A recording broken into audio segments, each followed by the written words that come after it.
Kenneth, Kenneth Warner. And what is your birthday? May 31st, 1932, And where were you born? in Kearny, New Jersey. Could you spell Connie? C-O? Kearny. Oh, Kearney.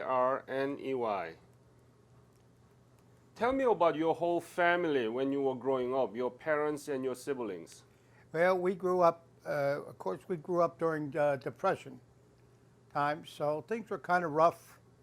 My mother had 3 boys and 1 girl, and we gave my mother a hard time on rainy days.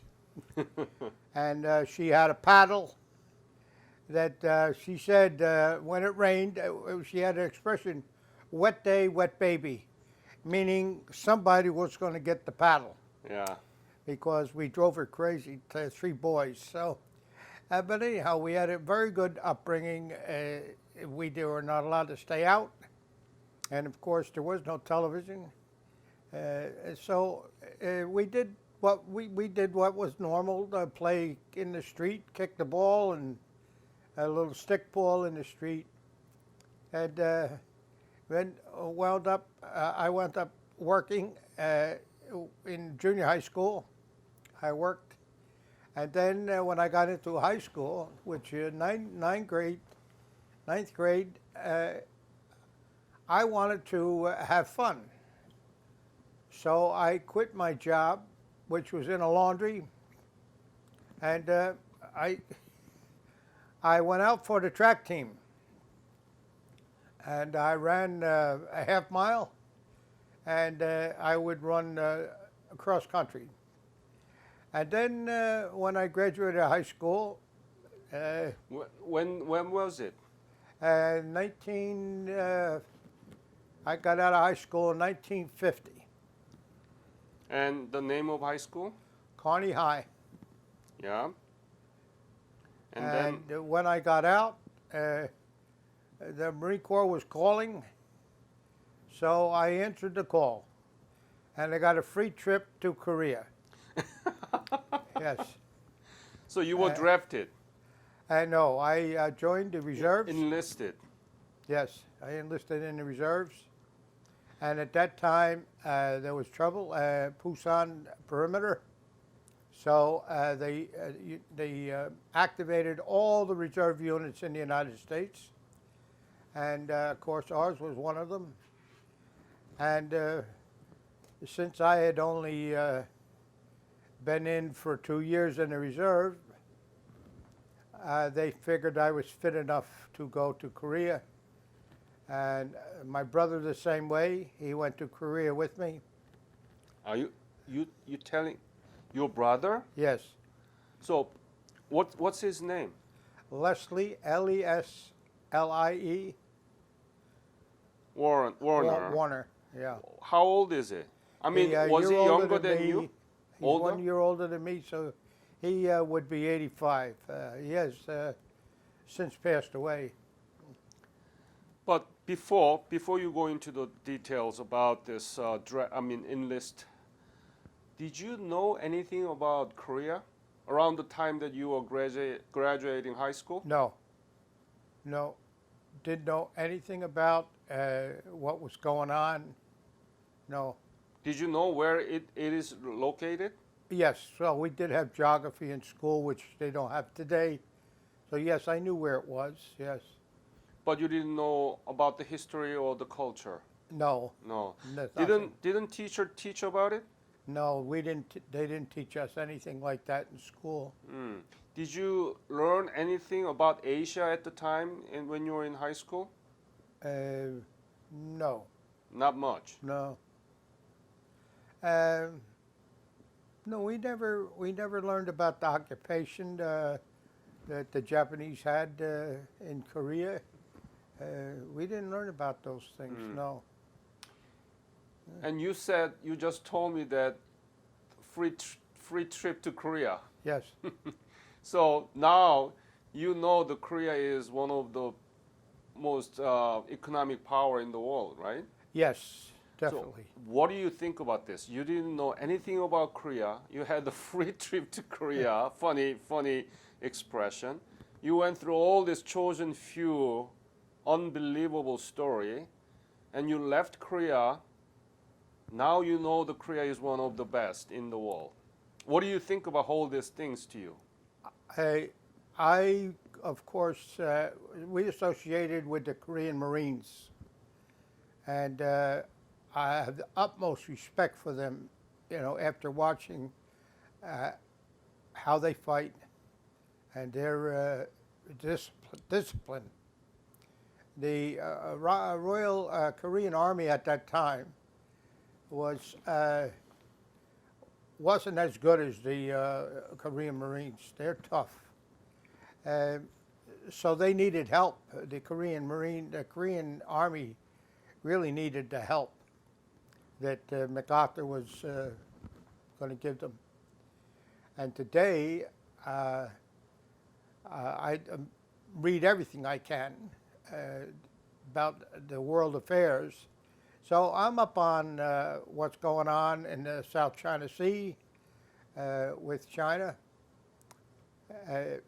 I think the Korean people, when I was there twice on a revisit trip, I could not get over how the Korean people would bow to the bus when we were going from one cemetery to another or a monument. They're so appreciative of what we've done. And I've been to a few luncheons in New Hampshire given by the Korean Veterans Association. And I'm talking about a full meal. I'm not talking about sandwiches. And they always talk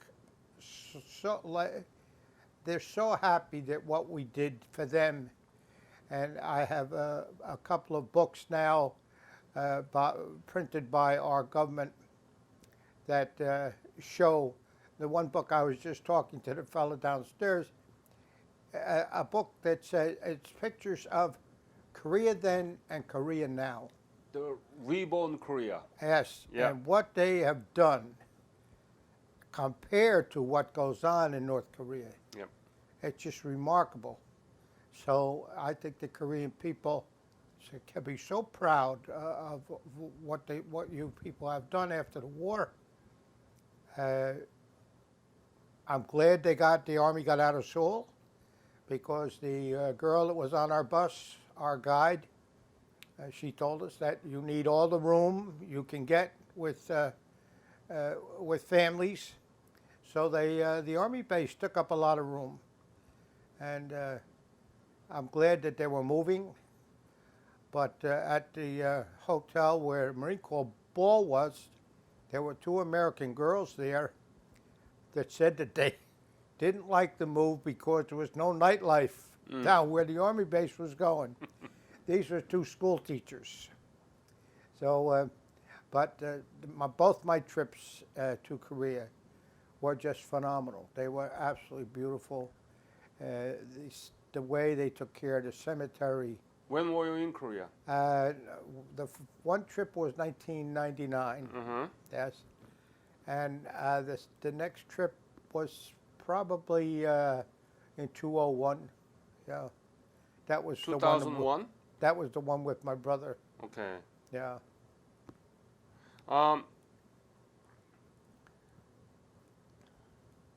So, do you remember when did you join the Marine? 1949. Uh-huh. And as a reserve, right? Yes. And then you didn't get the basic military training then, when you left for Korea? No. No. And what they were doing at the time, if you had two summer camps, meaning that we went away for 2 weeks Yeah. to Little Creek, Virginia, Mm-hmm.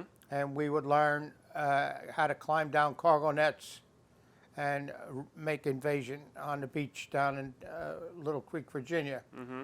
If you had two of those, they considered you well enough trained enough. Right. You are already a Yes. veteran.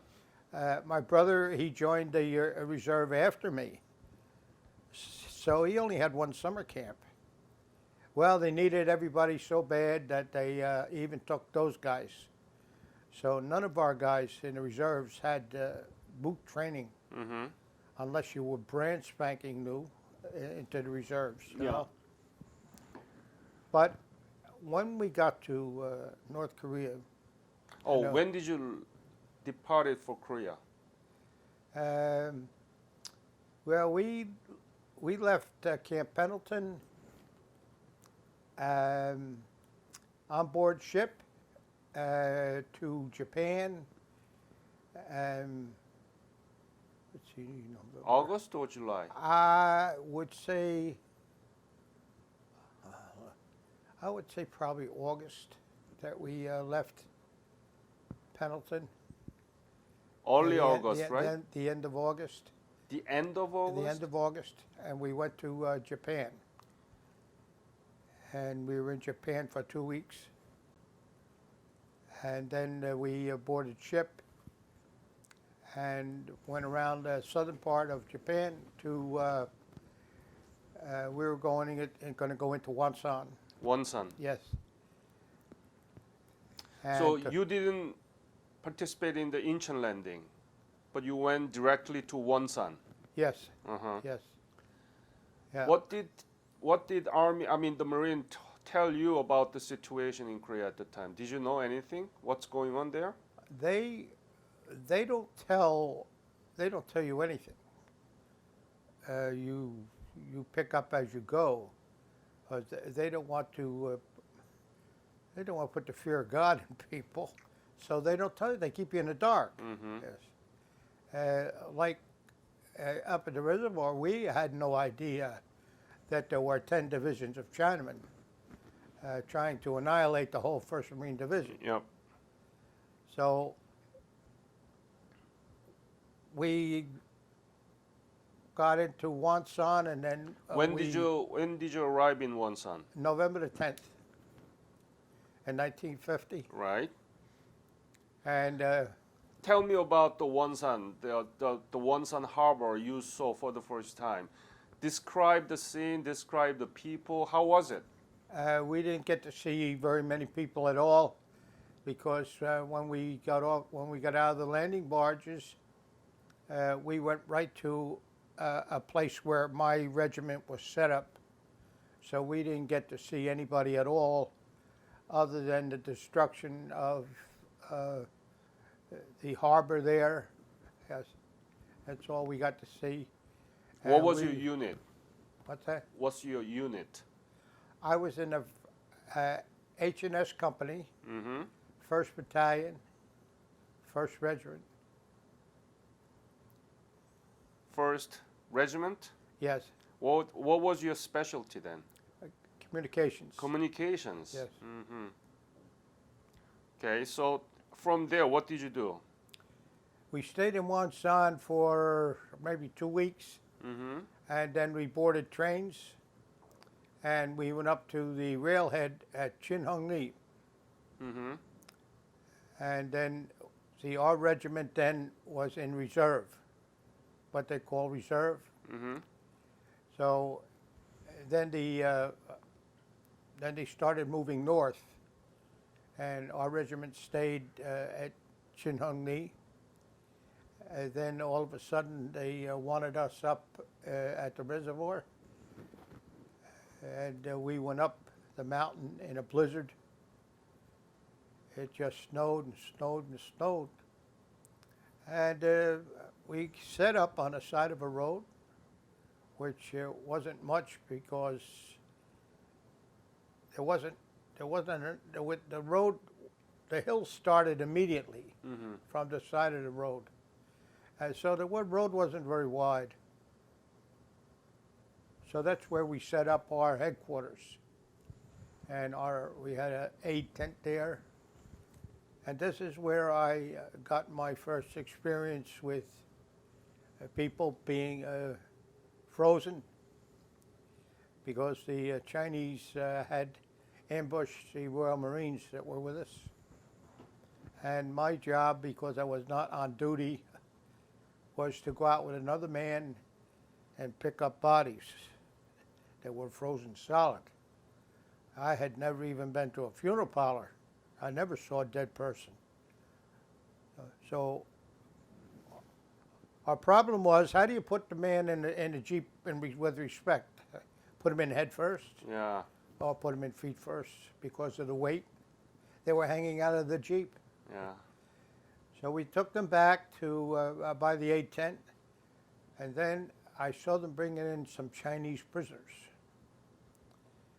And the poor guys were standing on the ice where it came down a ravine and across the road.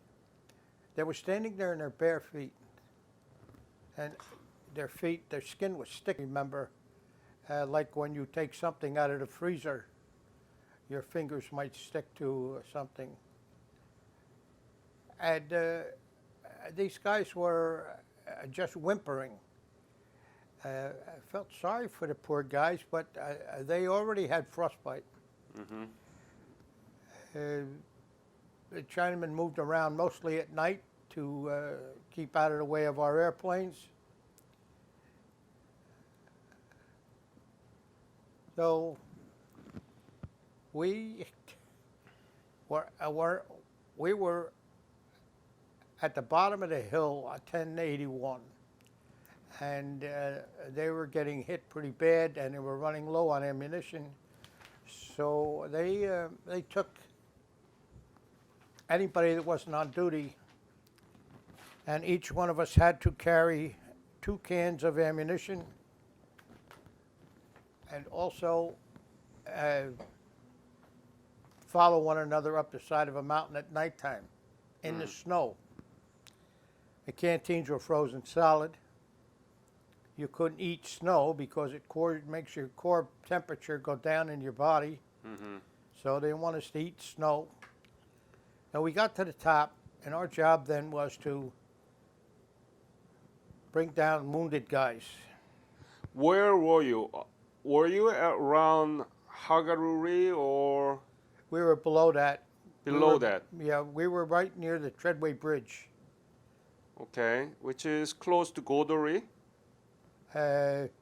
We didn't make part of our regiment didn't make it to Coterie, but our company was not at Coterie.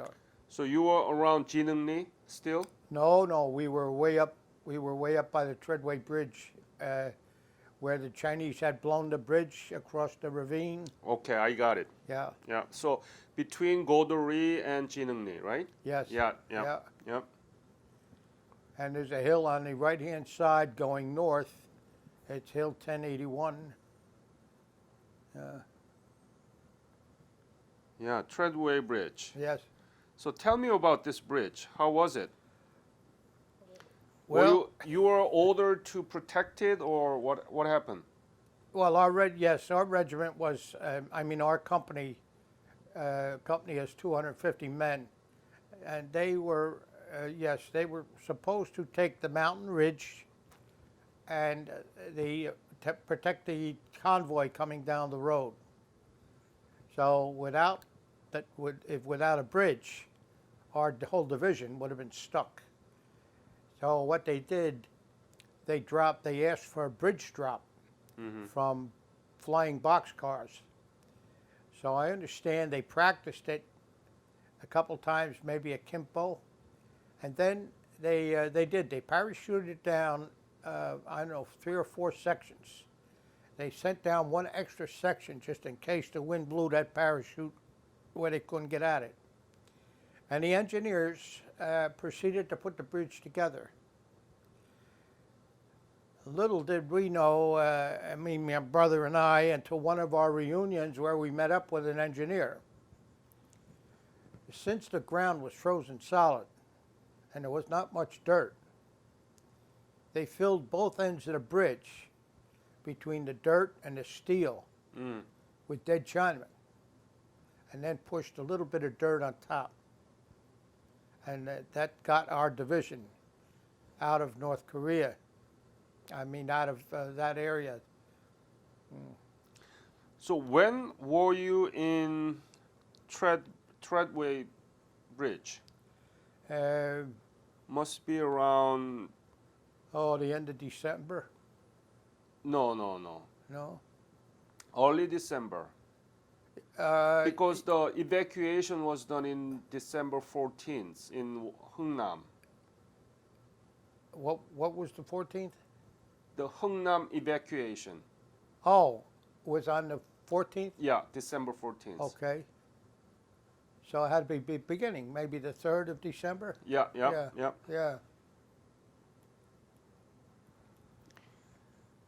I mean, what were you thinking? You you never imagined. You mentioned that it's a free trip to Korea, and that ended up in Changjin Reservoir with such coldness. What were you thinking to yourself? It's amazing what the body can do when it has to. Of course, we didn't know the temperature. Maybe that would have been worse. But not only did it get down to 40 below, but we had a wind chill. We had a blizzard with a lot of wind, and there was no place to sleep but on the ground. Of course, we had winter sleeping bag. Well, inside of the down bag made of duck goose down, you're supposed to have a liner, like a blanket. Mm-hmm. The sleeping bag that they gave me, another fella had used it at one time, and it was full of holes. So every morning when I got up, I looked like a chicken with feathers sticking all over my long underwear. But anyhow, I just slept on the side of the road, and it was so cold, I just hung my rifle on a tree limb because it wasn't going to get rusty. And then when the division was coming down, I kept asking the men, what about 3-7? That was my brother's outfit. And all I heard was they got hit hard. They got hit hard. What do you mean? Your brother was in also Changjin Reservoir battle? Yes, he was up, and he was in the 7th Regiment, and he was in 60 Mortars and Weapons Company. So he must been in Udamni. Yes, yep. Could you tell his unit again? What do you What's need? his unit? 7th Battalion. He was in the 7th Regiment, Regiment, okay. 3rd Battalion, Weapons Company. Mm-hmm. Wow, this is amazing. The two brothers at the same time in Changjin Reservoir. They wouldn't put us together in the same regiment. They don't do that. Yep. So I never did get to see him. And like I said, the road was not that wide, so I figured that he didn't make it. So we got down to Mason, and we had set up our tents. And I was bending over in my bag, getting some gear out of my waterproof bag, and I look up, and here come my brother across the rice paddy. And I tell everybody, I never ever had a feeling like that go through my body. Even when my 4 children were born, I never had a feeling like that. To see him when I had visions of him not making it, coming all the way down on board ship. The holidays were coming, and you get a little homesick, But Leslie went through a lot. It was worse than what I went through. There's a documentary where his best man at his wedding was a good friend of his over there. My brother gave up his sleeping bag to put one of the men that got killed, put him inside the sleeping bag. That would be more respectful. So he talks about my brother. My brother never talked to me about his experiences over there.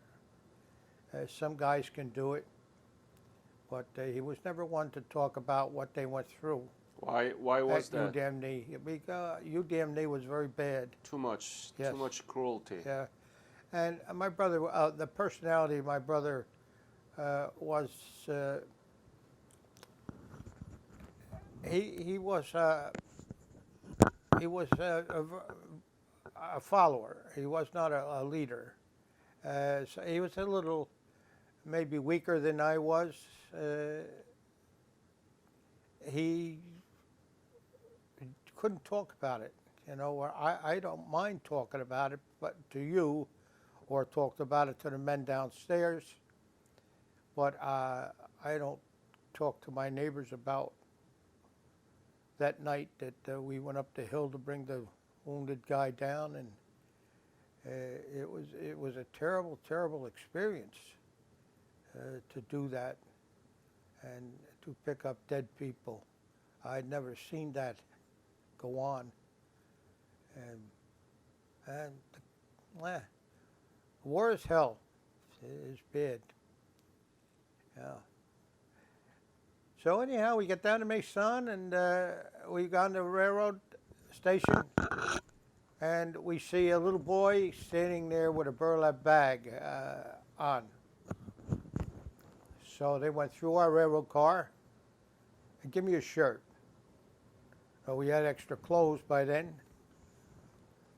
One guy had a shirt, one guy had a pair of trousers, and they finally went out and they dressed this little kid up with long underwear, and they rolled it up, and then so they put a pair of trousers on him and they rolled them up, and they didn't give him, he didn't have a jacket. We didn't have jackets back then. They had given him up on the board ship. But anyhow, they dressed the kid all up because they felt sorry for standing there in a bitter cold like that with a burlap bag on, you know. What the North Korean people themselves evidently knew what it was going to be like under communist rule. So they came out of North Korea by the thousands, and they got on board one ship, and they didn't know what was down there in the hold. Turned out to be drums of gasoline and drums of diesel. And they would build a little fire and do a little cooking. Well, the captain on that merchant ship, it wasn't a Navy ship, it was a merchant ship, he told one of the men, "You get down there and tell them to put those fires out. We're going to get blown up." He didn't want to go down there, this guy. This is what I read about in our magazine. But anyhow, they took all those people down to South Korea.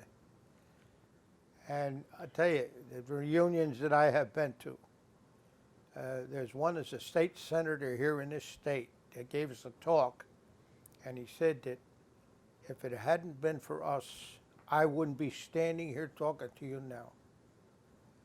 I have a doctor in New Jersey that looked at my feet, and he said the same thing, that because his mother and father escaped from North Korea, he said, I came to the United States, and look, I'm a doctor. You know. So from Masan, where did you go? Then that was then starting into the spring offensive. Yeah. So yes, from Mason, we started back up, and I don't know the name of the places now. Yeongdong-po was one of them. Yeah.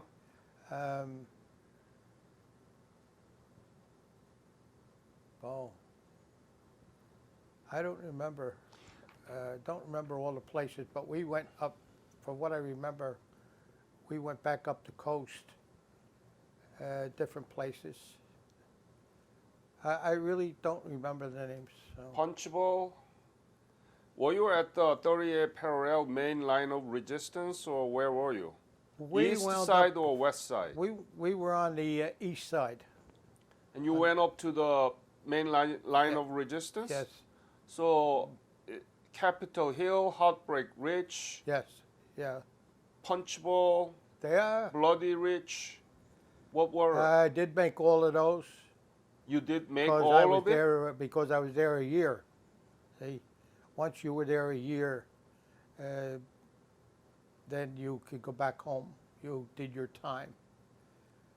So And you were all of those eastern yeah, area. but they didn't tell us what the names were. They just told us that we're moving out. We're moving out. You know. Lots of mountains, right? Oh, yeah. The Northwest here in the United States reminds me, they're very jagged mountains, yes. When the one time that I made a trip over with my brother to Korea, we took buses, and it was amazing to see the power lines that you people have put up for your production to make things in the factories and all, which you don't see that in North Korea. One of the pictures that we have in that book I told you about is a picture of South Korea at nighttime and North Korea at nighttime. Yep. What a striking difference there is between the two. I don't know if the building is in use. The owner of the Korean car put up a building on the 38th parallel for North Korean people and South Korean people to meet once in a while, the relatives. Yeah. You mean And- at Gumgang Mountain? Yeah. Yeah. Okay. And we went through that building to get to Yes. the buildings where they signed the peace accords. Yeah. Beautiful glass, green marble. Beautiful building. What a waste. Yes. When did you leave Korea? Let's see. All right. It had to be about the middle of December because we got home. We got home the day before Christmas to New Jersey.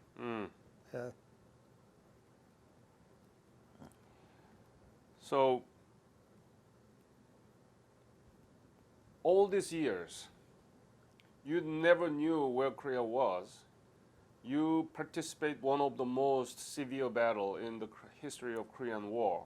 You were there until 1951 at the main line of resistance. Yes. How do you put all these things into a perspective? How do you?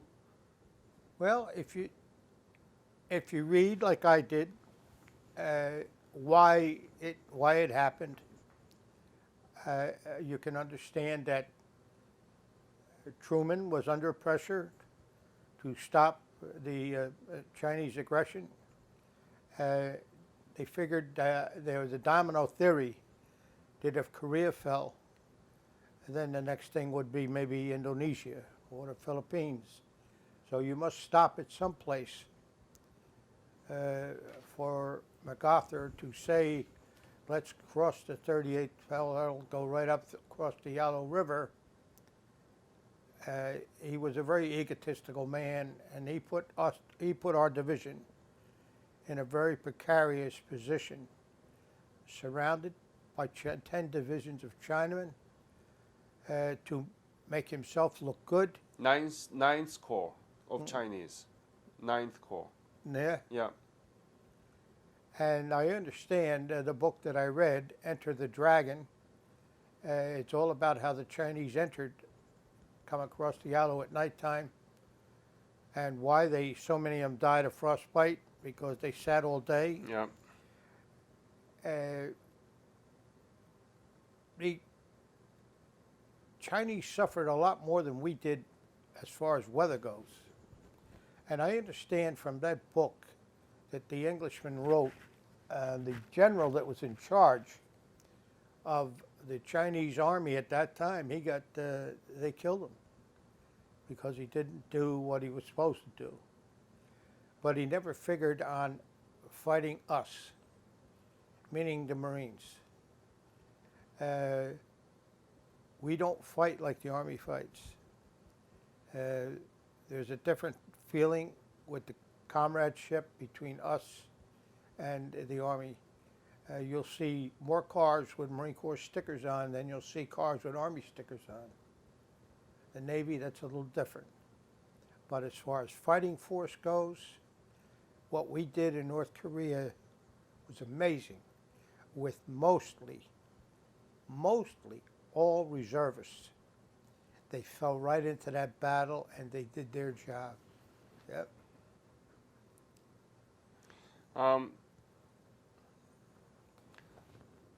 Is there any impact of your service, especially in the Jangjin Reservoir, upon your life? Or you went through all these unbearable moments of sadness, sufferings, and hardships.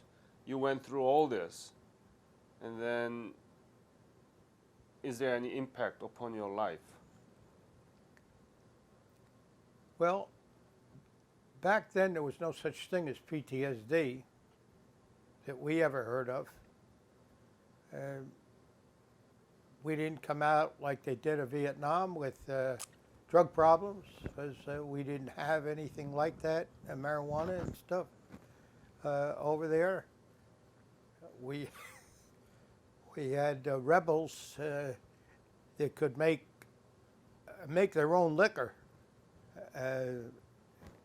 They would take, how about Aqua Velvet aftershave lotion, and pour it through a couple slices of bread, and they drink that stuff.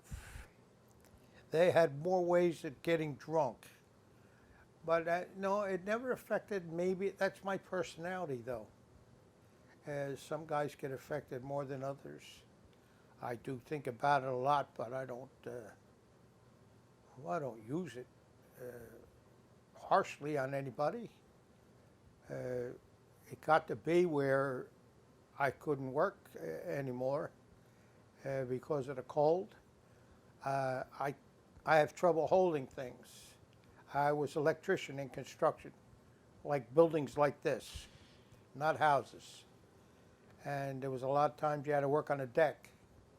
Well, after a while, the cold gets you. And now I understand frostbite even affects the marrow of the bones.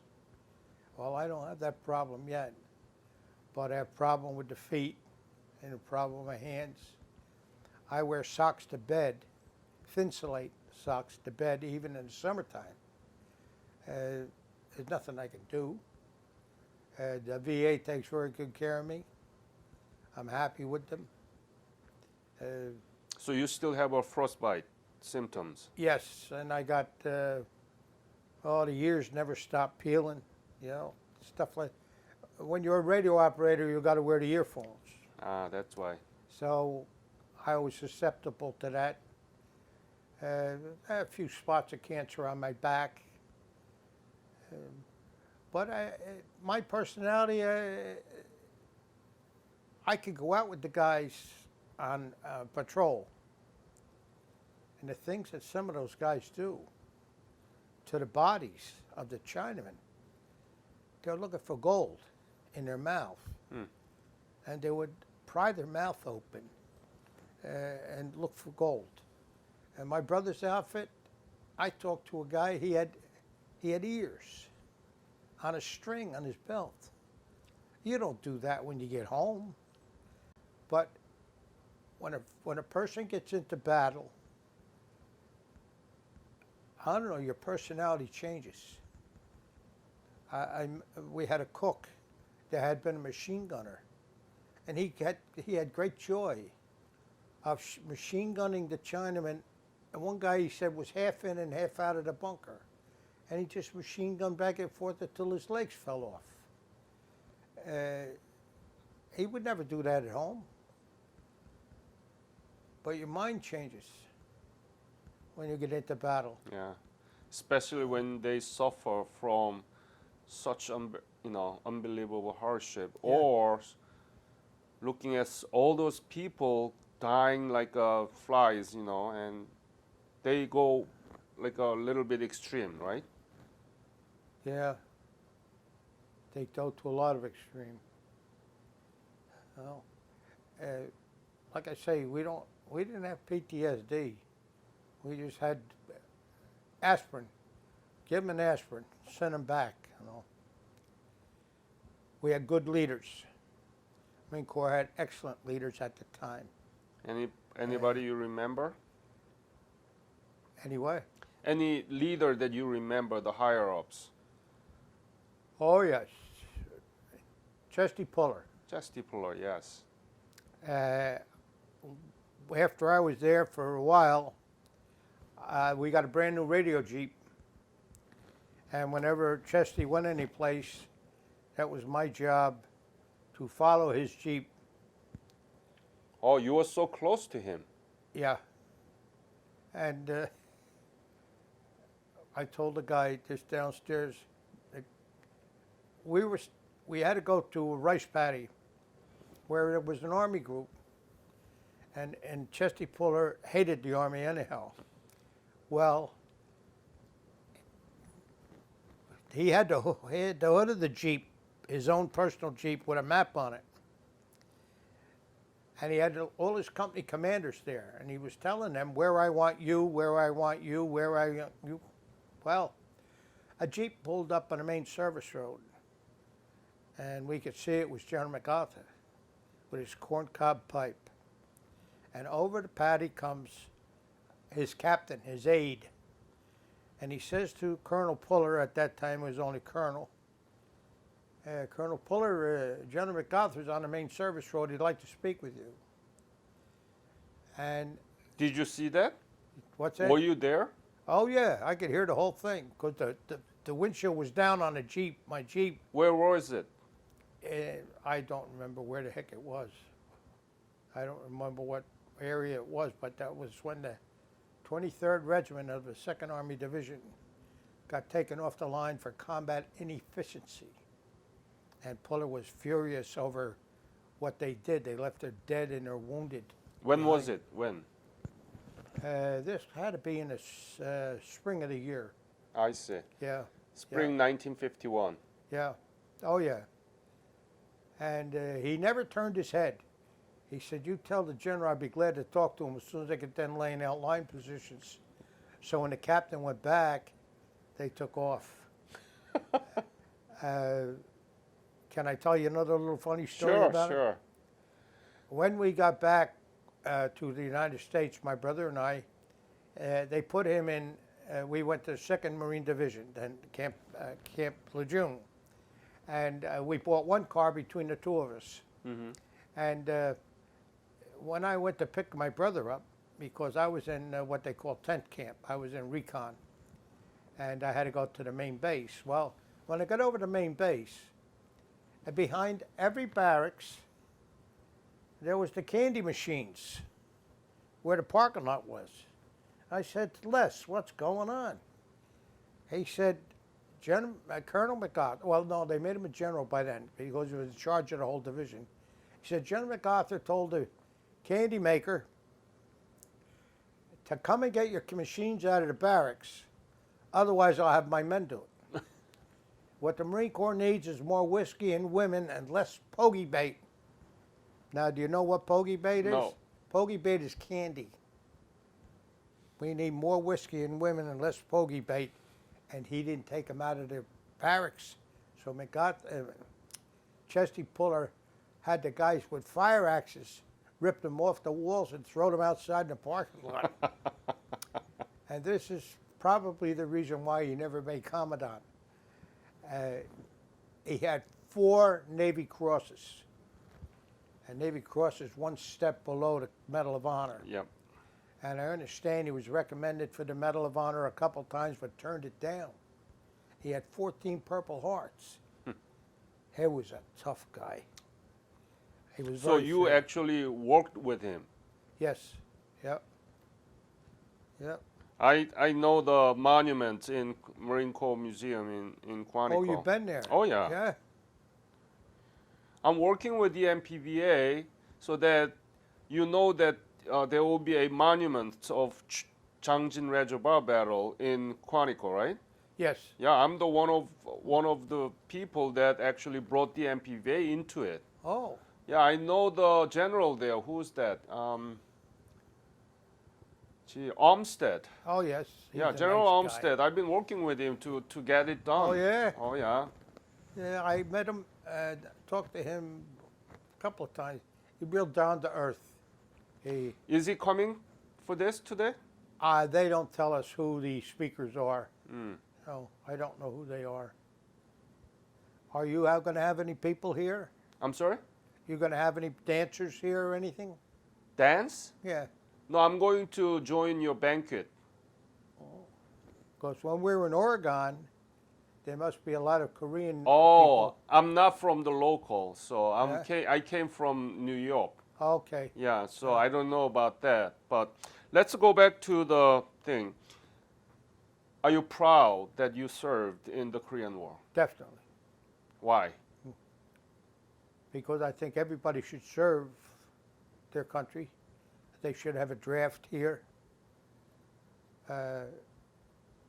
I'm not in favor of drafting women. I'm not in favor of women in combat one bit. The Marine Corps doesn't like it. It's not going to be the same. And I said to our Congresswoman, Kelly Ayotte, I said, do you have any idea what it's like to have to sit in a foxhole and then you want to get up and go to the bathroom? I said, when a guy has to go, he just goes out of the foxhole and he goes. What's a girl going to do at the foxhole? When I left Korea, we had one of our guys was coming up for court-martial because at that time it was a little calmed down and there wasn't as much fighting. On an outpost, this stupid Marine, he pulled his gun out on the Korean interpreter and he sodomized him. Yeah. And he got caught. He got turned in. Can you imagine what's going to happen with a girl? Yeah. They're not built the same. Is a girl going to be able to carry a dead guy like nowadays? A guy will run out there and pick a guy up and bring him back to save him. Women don't have the body structure for doing that. But what about your Korean War service? Are you proud about that? Definitely. Why? Well, I look at the books and see what your people have done with the help of another country, and how proud they should be, and that they are proud, and they should be proud. Look at the cars you sell. Compared to North Korea, that's like being in hell. Where those poor people have to eat grass to live. The people in South Korea, they've got to be happy by now.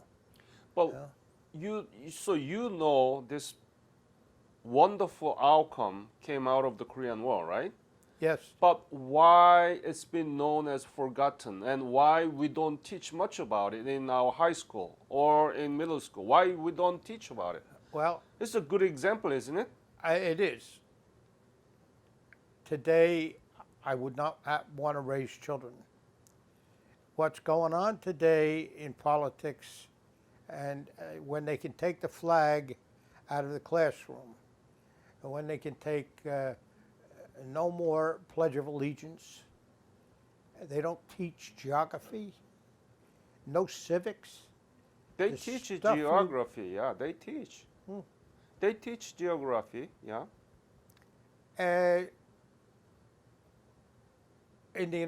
For the United States, maybe, but I don't think they teach them this country, that country. I mean, this is a very good example that we can teach to our young children that you protected a country and that country become now one of the 11th largest economy in the world. Yeah. And I think it's a good example to teach, right? Oh, sure. Yeah. Oh, yeah. It shows the kids what can be done with determination. Yes. And if you feel that you're doing the right thing, today there's too much politics involved. After Vietnam, it was terrible. But you know, one thing I could say that down the turnpike, I go to the VA in New Hampshire. I go to one toll booth, and it happened to me 4 times. I go to pay the toll, and the toll is $1, and the toll taker say, "That guy paid for you." He paid for me. He said, yes, he gave me $10. To every veteran I see come through here, I take his $10 and pay for that car, pay for that car. You never used to see that. And I've had a lot of people come up to me. In fact, just yesterday, a lady come up and shook our hand. Thank you for serving your country, or for our country. Yeah. There's too many liberal teachers. There's too many liberal professors. So the children are not learning the way we learned. Yeah. So what do you think we have to do to teach about this Korean War? Why it was fought, what the results were. Mm-hmm. Not only because you have tremendous output, but we stopped communism from spreading. Communism is a bad way to live. Do you have any other comments about your battle that you didn't share with me? The most difficult time during that battle. What can you say about it? I think going up that hill that night. Yep. That was the worst. That was the worst thing I ever went through. Why is that particularly worse? Because it was dark and you don't know what. It was bitter cold. The snow had to be 2 feet deep. Wow. You couldn't have no water. They're frozen, you know. And we picked up that guy. We had him on a poncho. Couldn't carry the rifle. So we left our rifles up there to carry him. And we dropped them quite a few times, slip and slide. We no sooner got off the ridge line, and here come a bunch of Chinamen plodding along the ridge line. And we made it down. He had a neck wound, and every time we dropped him, he could hear, you know. So he was wounded. He lived. I understand years later that he did live. He's since died. But one of the guys that was with us that night, he didn't come to the reunions, but I found out through somebody else that he lived in Alabama. And I talked to him quite a few times, and he was going to come to the reunion, but he passed away. But I never got to talk to anybody else that was there that night with me, you know. That was the worst, yeah. When did your brother, Leslie, passed away? He's been gone about 3 years now. So 2013? Yeah. And what do you remember about him? That he was a very giving person. Yeah. And he enabled his son to do what he did. His son was a druggie, and druggies will do anything to get money. And he just wore it on my brother and wore on him and wore on him. And Leslie didn't have the wherewithal to say, get out. Yeah. Any other thing that you want to talk to me about your chosen few experience? No, I don't think so. I think he could tell you about how we brought all those dead guys down, tied to the cannons. Yeah. Over the hood of a Jeep. Yeah. That's why he got the Medal of Honor, that General Smith. General Smith, yes. Brought dead and wounded and his equipment. Yep. Ken, again, I want to thank you on behalf of Korean Nation for your fight. You're welcome. And we will edit this and we'll put up into the internet, and some of the school and teachers and students will listen to it. Okay. And they will learn more about the Jangjin battle, the chosen few, okay? So thank you again, and encourage other people to join me. Okay. Yep. All righty. Okay. Thank I you, thank sir. you.